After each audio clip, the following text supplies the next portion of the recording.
Assalamualaikum warahmatullahi wabarakatuh. Good afternoon, everyone. I hope you're all doing great. And today, I, along with my group here, on my right here is Medina Constantia, and on my far right here and today we will be exploring vague language. It's spoken discourse. So first of all, before we go into the vague language, let me ask you something. Use phrases like a lot or later in your daily conversation. Do you ever think, why do you use it? Because I want to explain a lot of things in this language. In general, right? Well, yeah, that is what vague language is. So, by definition, vague language refers to words and phrases that are imprecise or unclear. So, when we use vague language, instead of saying, I'll meet you at 8:50 sharp, you can just say, I'll meet you around 8 without specifying what 8 are you referring. Is it like 8:15 or 8:20? But you weren't referring to that, so it's just 8 around 8, right? So vague language is often used when we don't know the name of something, or we just don't recall or remember, and also when we don't want to give the details, the listeners. So yeah, it's a way for us to be more natural in our conversation, but also there are some weaknesses and strengths of using vague language. So first of all, before we go into the function of the vague language, let's classify vague language into certain categories. So this will be explained by Medina Constantia, and I would like to give the opportunity for her to explain the classification of vague language. Frequent as in your discourse. Hello everyone. Hi. So, spoken discourse as university courses are found in which statements, or Explain an about opinion vague language in spoken discourse. of what they are saying. So, I'm gonna explain about the classifications of vague language. So you can see in the poster, there are 5 categories or classifications of vague language. The first is vague nouns. So vague nouns is used when we either don't want or can mean something specifically. So the words like stuff, things, or something, it's used in vague nouns. So the example is we bought stuff at the grocery store. So if I say this phrase, can you imagine that there are a lot of stuff here, right? So it makes the listener get confused, right? The word stuff is into the vague nouns. So the next is vague quantifiers. The words like a lot of you or kind of, it's vague quantifiers. The example is a lot of people attended the meeting, or a lot of people. There were a lot of people at the party. So you can hear that it could be 20 or 200 people at the party, right? So it depending on the person's perspective. And the next is vague adjective. The example, it was nice, or the other example is the outfit was nice. So when we hear the word nice, it could be colorful or beautiful or it's stylish. So it can have a lot of meaning here from the word nice. The next is vague time references. So when we use later, soon, and more, it's in or giving fast. is in the time references. So the example is I'll see you later. Yeah, like that. If we say Or I have another example like I will end this presentation soon. So it can be 10 minutes or an hour or a day.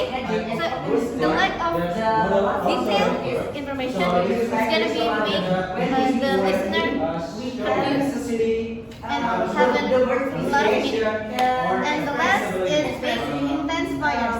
The example is the word quiet or very or do you know barely? The word barely? Very slightly is the big intensifiers. For example, it is quite cold today. So we don't know how cold is the weather or condition. It can be like super duper cold or just cold. It has a lot of meaning. So maybe that's all the example or explanation about classification of base language. Next is why do we use base languages? Going to be explained by this class. You guys already base language play an essential role in our daily communication and allow us to express idea with flexibility and politeness. So why do we use base language? First, politeness.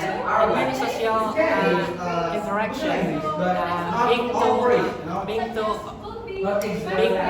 direct can be seen as harsh or forceful. Base language softens the tone of our speech. Instead of saying a bunch of blotting of opinions or demands, they might say kind of or maybe to sound to make it sound more less considerate and less confrontational. And the second one, we have uncertainty. When we unsure about the details, base language helps to bridge the gap between what we know and what we don't know. For example, if someone is unsure about an exact time, they might say around 3 p.m. instead of saying the specific hour, but they are uncertain. And the third one is abstraction. The topic is not really, sometimes the topic is not really related to the discussion. That's where base language plays the role. Base language allows us to communicate freely without having unnecessary elaboration. For instance, saying a bunch of people. For saying a bunch of people might be sufficient if we don't know what the exact number it is. And the third one is flexibility.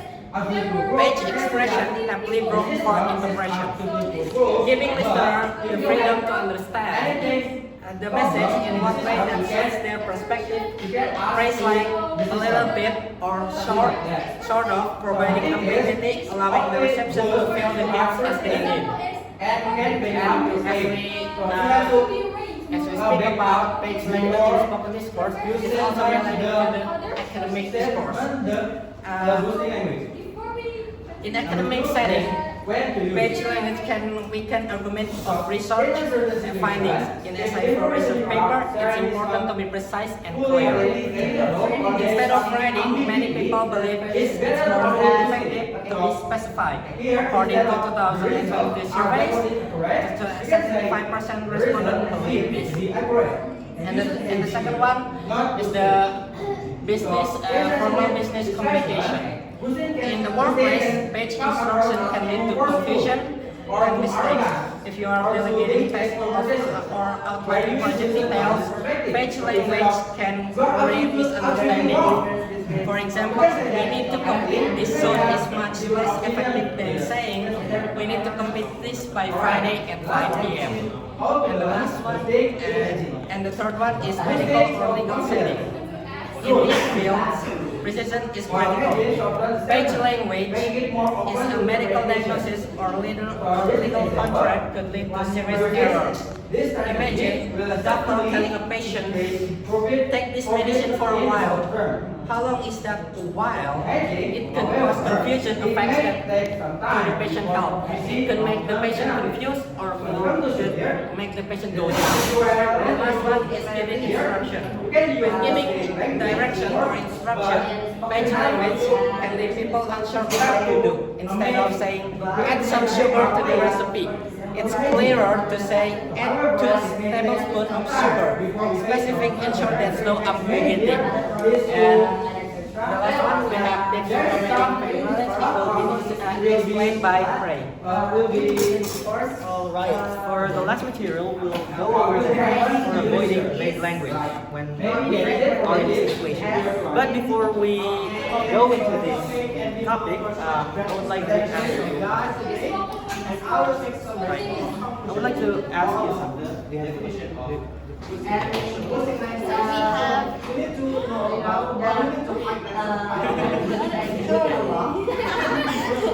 So we have some questions here. We'd like you to answer. Yeah. Right? From the material. Material that has been explained. Who wants to answer? Everyone? Choose one. Okay, thank you. Want to answer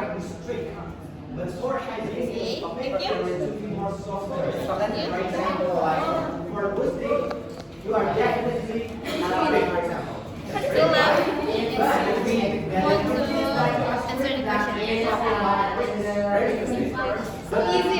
Wait. It's easy, guys. It's easy, it's very easy. We're just gonna ask you some questions and you identify what kind of like Open the paper. right? Who wants to go first? You want it's just one question, and you answer the question. So you still decide, yes. Can you? Can you state Question. So the question is, the statement is, it's good stuff. My hair is really soft and it didn't cost a lot. So can you actually understand what stuff means in that context? What is your name? Alexa. Alexa. In the word stuff, where you can find of the classification of language. Yeah. So can you give like the answer of what is the stuff? It is between shampoo and conditioner. Correct. Correct? Yeah.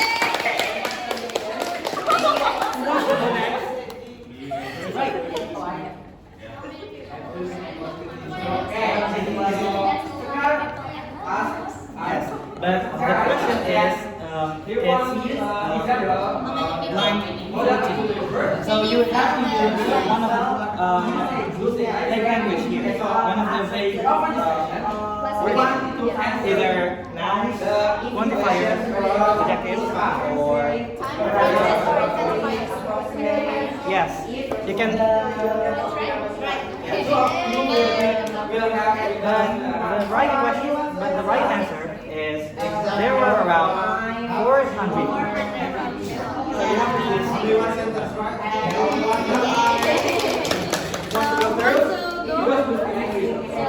Your statement is this thing is stuck in the lock.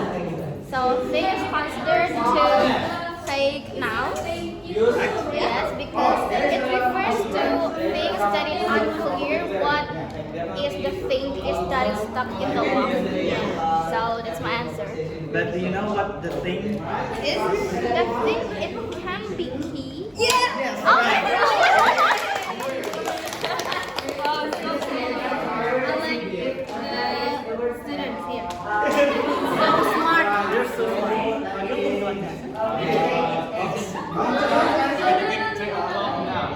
right. So, what do you think is the appropriate vague expression? The word? Yes.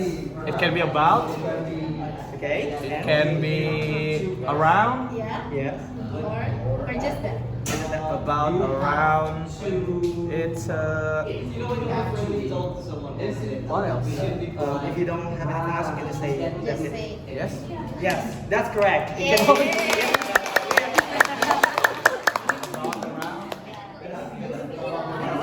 Is the sentence is we bought a wolf, a potato, and stuff like that. The stuff here means fake nouns, and here is refer to vegetables and food. Correct. But we're actually trying to emphasize on the fruits instead of vegetables. But that's correct, actually. Thank you everyone for playing with us. Now, let's go for the last session. So we're going to So when we're in this situation, we can use specific nouns and verbs. So instead of just saying we bought some stuff, we can just specifically say that we bought some apples, grapes, tomatoes, vanilla extract, or anything. You can just say the specific nouns for the sentence. And for the second tip is give exact numbers instead of a lot or some. When you're in academic settings, especially when you're presenting a thesis, you wouldn't say there were a lot of participants. You would say the exact number of participants that really attends or really responds to your surveys. So let's just say there are 26 participants or respondents. You might as well say there is 26 participants that have about 5. Right everyone, that's it for today. We have to finish our presentation.